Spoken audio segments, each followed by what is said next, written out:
एक बार हजरत ख्वाजा मोइनुद्दीन चिश्ती रहमतुल्लाह अलैहि इस्लाम का पैगाम फैलाने की नीयत से अपने कुछ मुरीदों के साथ अजमेर शरीफ के एक स्थान पर तशरीफ लाए। जिस मुकाम पर हजरत ख्वाजा मोइनुद्दीन चिश्ती रहमतुल्लाह अलैहि ने क़याम किया, वहाँ के करीब ही एक बड़ा तालाब था जिसे स्थानीय हिंदू लोग अनासागर कहते थे। उस दौर में इस तालाब की वसात और पवित्रता के कारण हिंदू समाज में इसका बहुत एहतराम किया जाता था। उनका यह अकीदा था कि जो शख्स दिन भर गुनाह करने के बाद इस तालाब में गौस्ल करता है, उसके तमाम गुनाह धुल जाते हैं। इसी वजह से वे इस तालाब को हमेशा दियों से सजाए रखते थे। कहा जाता है कि इस तालाब में हर रात दिए जलाने के लिए तकरीबन 3 मन तेल की जरूरत होती थी। तालाब की पवित्रता के कारण वहाँ सभी हिंदुओं को दाखिल होने की इजाजत नहीं थी। सिर्फ आला तबके के ब्राह्मण ही वहां गौस्ल कर सकते थे और तालाब के पानी को छू सकते थे। उनका यह मानना था कि अगर ब्राह्मणों के अलावा कोई और तालाब के पानी को छू ले तो पानी नापाक हो जाएगा। हजरत ख्वाजा मोइनुद्दीन चिश्ती रहमतुल्लाह अलैहि और उनके मुरीद लंबे सफर से थके हुए थे। कुछ देर आराम फरमाने के बाद जब नमाज का वक्त हुआ तो ख्वाजा मोइनुद्दीन चिश्ती रहमतुल्लाह अलैहि ने हजरत बख्तियार काकी रहमतुल्लाह अलैहि को अजान देने का हुक्म दिया। हुक्म पाकर हजरत बख्तियार काकी रहमतुल्लाह अलैहि ने अजान देना शुरू किया। उस वक्त हिंदुस्तान में तौहीद का पैगाम और अजान के अल्फाज किसी ने नहीं सुने थे।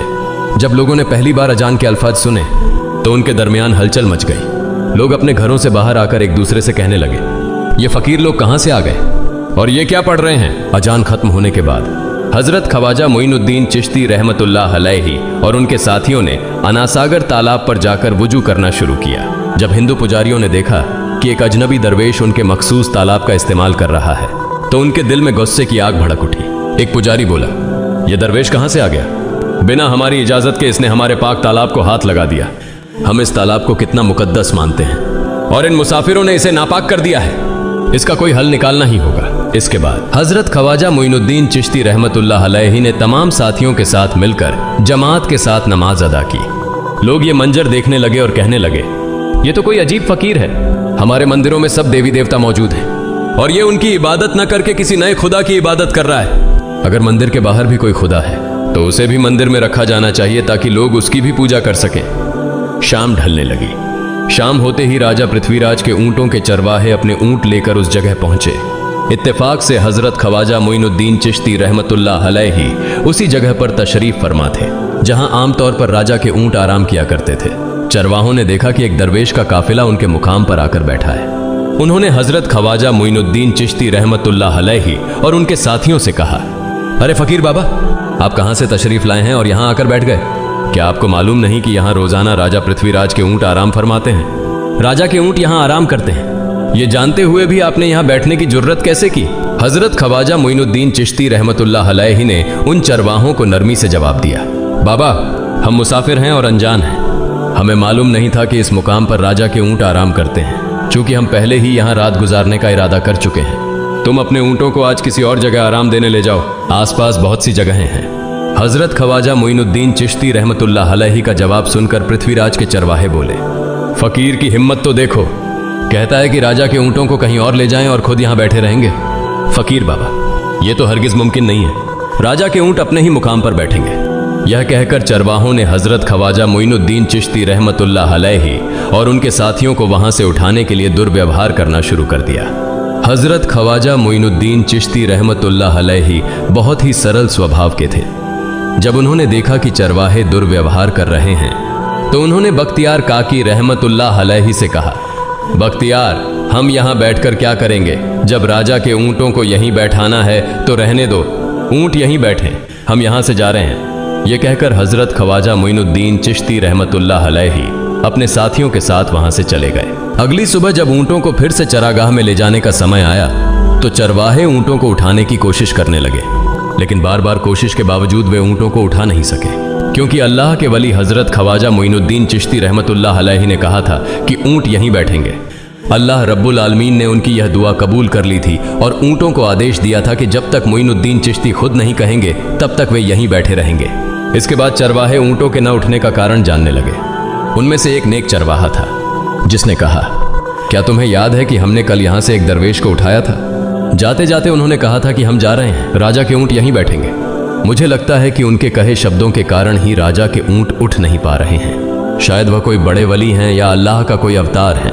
इस बात को महामहिम राजा के समक्ष रखते हैं। इसके बाद चरवाहे पृथ्वीराज के पास पहुंचे और हाथ जोड़कर निवेदन किया, महाराज, हमने बहुत कोशिश की, लेकिन आपके ऊंटों को उनके स्थान से नहीं उठा सके और उन्हें चरागाह में घास चराने नहीं ले जा पा रहे हैं। राजा पृथ्वीराज ने आश्चर्य से पूछा, क्या ऊंटों को कोई बीमारी है जिस कारण वे उठ नहीं पा रहे? चरवाहों ने कहा, महाराज, ऊंट पूरी तरह स्वस्थ हैं, उन्हें कोई बीमारी नहीं है। पृथ्वीराज ने कहा, तो फिर वे अपनी जगह से क्यों नहीं उठ रहे? चरवाहों ने कहा, महाराज, कल उस स्थान पर एक दरवेश बैठे थे, हमने उनके और उनके साथियों के साथ काफी दुर्व्यवहार किया और उन्हें वहां से उठा दिया था। जाते जाते उन्होंने कहा था, राजा के ऊंट यहाँ बैठेंगे और उठेंगे नहीं। हमें लगता है कि दरवेश की बद्दुआ के कारण ही ऊंट अपनी जगह से नहीं उठ पा रहे हैं। तब पृथ्वीराज ने हुक्म दिया, अच्छा, जाओ और उस दरवेश को मेरे पास ले आओ। जब हजरत ख्वाजा मोइनुद्दीन चिश्ती रहमतुल्लाह अलैहि पृथ्वीराज के दरबार में पहुंचे तो पृथ्वीराज ने उनसे पूछा, ए दरवेश, आपने मेरे ऊंटों को क्यों पंगु बना दिया है? मेरे ऊंट भूखे मर रहे हैं, कृपया अपना जादू उनसे हटा लें। अगर जादू नहीं हटाया तो मेरे ऊंट भूखे मर जाएंगे। पृथ्वीराज की बात सुनकर हजरत ख्वाजा मोइनुद्दीन चिश्ती रहमतुल्लाह अलैहि मुस्कुराते हुए बोले, हे अल्लाह के बंदे, हम मुसलमान हैं और मुसलमान कभी जादू नहीं करते। तुम्हारे ऊंटों को मैंने नहीं बल्कि इस संसार के पालनहार महान अल्लाह रब्बुल आलमीन ने बैठाया है। उनकी आज्ञा से ऊंट बैठे हैं और उनकी आज्ञा से ही उठेंगे। लेकिन मैं उस सर्वशक्तिमान से प्रार्थना कर सकता हूं कि वह तुम्हारे ऊंटों को उठने की अनुमति दे। इसके बाद हजरत ख्वाजा मोइनुद्दीन चिश्ती रहमतुल्लाह अलैहि ने अल्लाह से दुआ की, हे अल्लाह, इन ऊंटों को उनकी जगह से उठने की तौफीक दें। हजरत ख्वाजा मोइनुद्दीन चिश्ती रहमतुल्लाह अलैहि की दुआ करते ही चरवाहों ने देखा कि ऊंट अपनी जगह से उठकर चरागाह की ओर बढ़ने लगे। यह दृश्य देखकर चरवाहे चकित रह गए और हजरत ख्वाजा मोइनुद्दीन चिश्ती रहमतुल्लाह अलैहि की करामत की खबर पूरे अजमेर में फैल गई। जैसे जैसे हिंदुओं के बीच हजरत ख्वाजा मोइनुद्दीन चिश्ती रहमतुल्लाह अलैहि की करामत की बातें फैलने लगीं और इस्लाम की महानता उनके सामने प्रकट होने लगी, मंदिर के पुजारी भयभीत हो गए। वे सोचने लगे, अगर यही चलता रहा तो सभी हिंदू मुसलमान बन जाएंगे। तब वे पृथ्वीराज के पास पहुंचे और निवेदन किया, महाराज, ये दरवेश हमारे राज्य में अशांति फैला रहे हैं। यदि आपने अभी इनका कोई उचित समाधान नहीं निकाला तो ये दरवेश सभी हिंदुओं को मुसलमान बना देंगे और तब हमारे देवताओं की पूजा करने वाला कोई नहीं बचेगा। आप इन्हें यहां से भगा दें, नहीं तो ये हमें यहां से बाहर निकाल देंगे।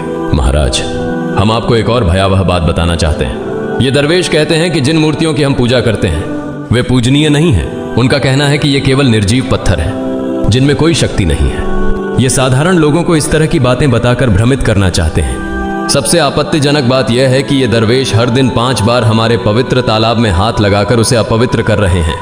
पुरोहितों की बात सुनकर पृथ्वीराज ने हजरत ख्वाजा मोइनुद्दीन चिश्ती रहमतुल्लाह अलैहि को बुलाया। जब हजरत ख्वाजा मोइनुद्दीन चिश्ती रहमतुल्लाह अलैहि उनके दरबार में पहुंचे तो पृथ्वीराज ने कहा, ए दरवेश, हम देख रहे हैं कि आप गोमाता का मांस खाते हैं और हमारे देवताओं का अपमान करते हैं। हमारे धर्म के बारे में तरह तरह की उल्टी सीधी बातें कर रहे हैं। हम यह सहन नहीं कर सकते।